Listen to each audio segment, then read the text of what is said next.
Our journey begins in the rural town of Al-Awja, Iraq, where in 1937, Saddam Hussein was born into a life of poverty. His father disappeared before his birth, and his mother, unable to care for him, sent him to live with his uncle. Saddam's early life was marked by hardship and deprivation, but it was also here that he developed a toughness that would mark his future rule. Saddam. In Arabic, Saddam translates to the one who confronts. This definition offers a glimpse into the character of Saddam Hussein, Iraq's former leader, known for his confrontational leadership style. The irony in his name lies in the contrast between the potential for positive influence, implicit in guiding or training, and the harsh reality of his governance, characterized by oppression and conflict. At the age of 10, Saddam returned to his mother's home where he was subjected to the abusive hands of his stepfather. The harsh treatment only served to fuel his ambition, and he ran away to Baghdad to live with his uncle, an ardent Arab nationalist, who introduced him to the world of politics. In his teenage years, Saddam joined the Arab Socialist Ba'ath Party, a revolutionary group committed to the unification of Arab states, the overthrow of colonial powers, and the establishment of Arab sovereignty. He quickly rose through the ranks, proving himself as a dedicated and ruthless member. In 1959, a defining moment in Saddam's life occurred. He was part of a failed assassination attempt on the then president of Iraq, Abdel Karim Qasem.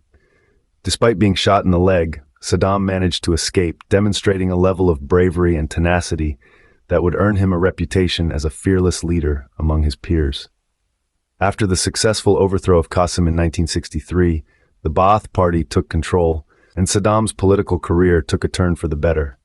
He held various positions in the government, steadily consolidating power through a mix of strategic alliances and brutal purges of those he perceived as threats. By the time he became vice president in 1968, Saddam was already the power behind the throne. He was instrumental in modernizing Iraq's infrastructure, education, and healthcare, but these improvements came at a steep cost to those who opposed him. Through a combination of charisma, ruthlessness, and sheer will, Saddam Hussein ascended the ranks of the Ba'ath Party, eventually seizing control of Iraq in a bloodless coup. The stage was set for a reign that would forever mark the pages of history with its brutality. The year was 1979, and Saddam Hussein had just assumed the presidency of Iraq. This marked the beginning of a chilling era that would forever leave a dark mark on the pages of history. Saddam's path to power was strewn with blood and treachery. One of the most significant events that set the tone for his rule was a notorious purge within his own Ba'ath Party. This was no ordinary political reshuffling. It was a brutal exercise in control and fear. Accusations of disloyalty were thrown around like confetti, and the consequences were fatal. Hundreds of officials were executed, some publicly, creating an atmosphere of terror that would come to define Saddam's reign. The message was clear. Loyalty to Saddam wasn't a choice, it was mandatory for survival. Simultaneously, Saddam made another chilling statement of intent. The murder of Dawa militants in the late 1970s was a calculated move designed to quell any potential opposition. These brutal killings sent shockwaves through the nation, reinforcing the fact that dissent would not be tolerated. Saddam's Iraq was to be a place of surveillance, fear, and repression, where the slightest whisper of dissent could lead to death. With these acts, Saddam established his dictatorship. His rule was absolute, his word law. This was a man who held the reins of power with an iron grip, and who was willing to go to any lengths to maintain control. The people of Iraq were under the thumb of a tyrant, living in a constant state of fear. Saddam's rule was marked by fear, repression, and a seemingly insatiable thirst for power. His reign of terror had only just begun, and the world would soon bear witness to the full extent of his atrocities. But for now, the Butcher of Baghdad was in control, and his reign would cast a long, dark shadow over the nation of Iraq. As Saddam consolidated his power, the true extent of his brutality started to become apparent. The Butcher of Baghdad was not just a moniker, but a chilling testament to the terror he unleashed upon his people. Fear was the currency of his regime, and he spent it lavishly, ensuring that his populace lived in a constant state of dread.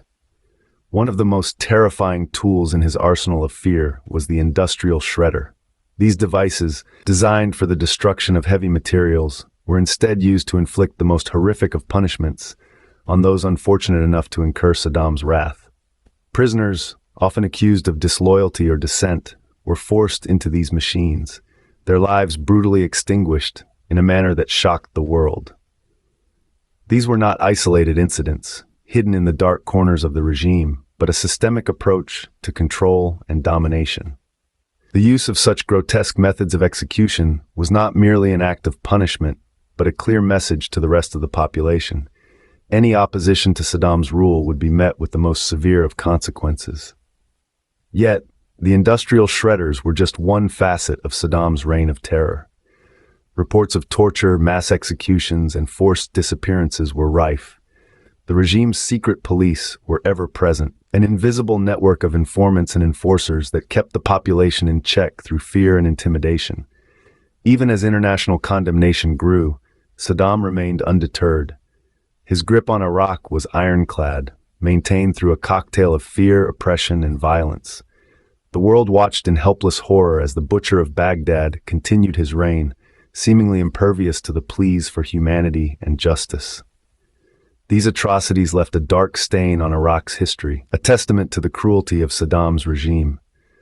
The reign of the Butcher of Baghdad was a period of unrelenting terror, a time when fear ruled and mercy was a forgotten concept.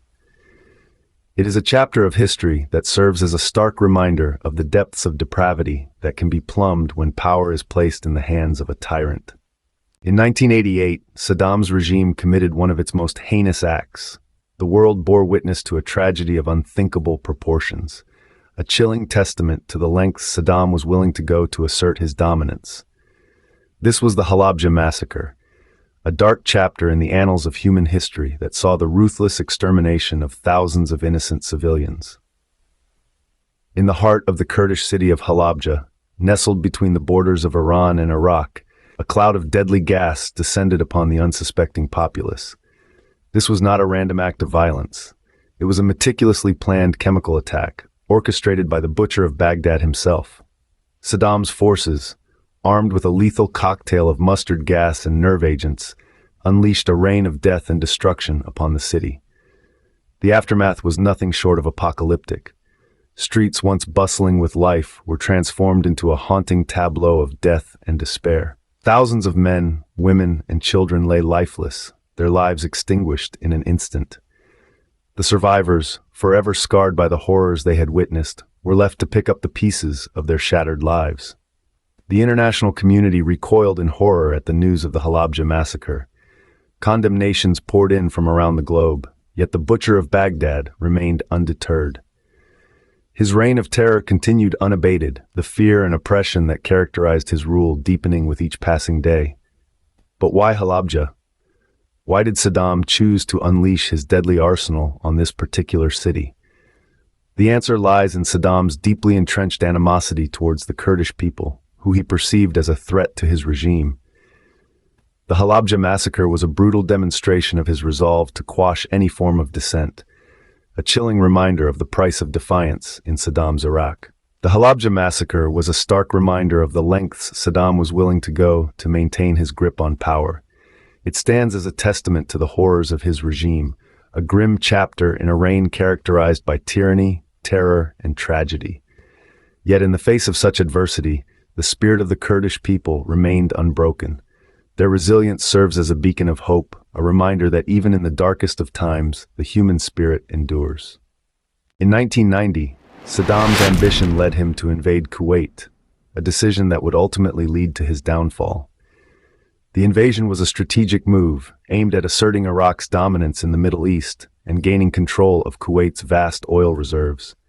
However, this act of aggression sparked international outrage, leading to the formation of a global coalition spearheaded by the United States. The ensuing conflict, known as the Gulf War, was a catastrophic miscalculation on Saddam's part. Despite his formidable military, Iraq was no match for the combined forces of the coalition. The war resulted in a swift defeat for Iraq, with Kuwait liberated within 7 months. Yet Saddam managed to cling to power, his reign of terror continuing unabated. However, the situation dramatically changed in the wake of the September 11th attacks in 2001. The United States, under the leadership of President George W. Bush, launched the War on Terror, targeting regimes perceived as threats to global security. Iraq, due to its alleged possession of weapons of mass destruction, was squarely in their crosshairs. In 2003, the U.S. led an invasion of Iraq, marking the beginning of the end for Saddam. His regime crumbled under the onslaught, and by April of that year, Baghdad fell to the coalition forces. Saddam went into hiding but was captured in December, found in a small, hidden hole near his hometown of Tikrit. His trial was a global spectacle, charged with crimes against humanity for his brutal suppression of the Shiite and Kurdish populations. In November 2006, Saddam was found guilty and sentenced to death. His execution, carried out on December 30th, marked the end of a brutal and terrifying chapter in Iraq's history. In the end, Saddam's lust for power proved to be his undoing. His legacy, a tale of tyranny, terror, and tragedy, serves as a stark reminder of the dangers of unchecked power.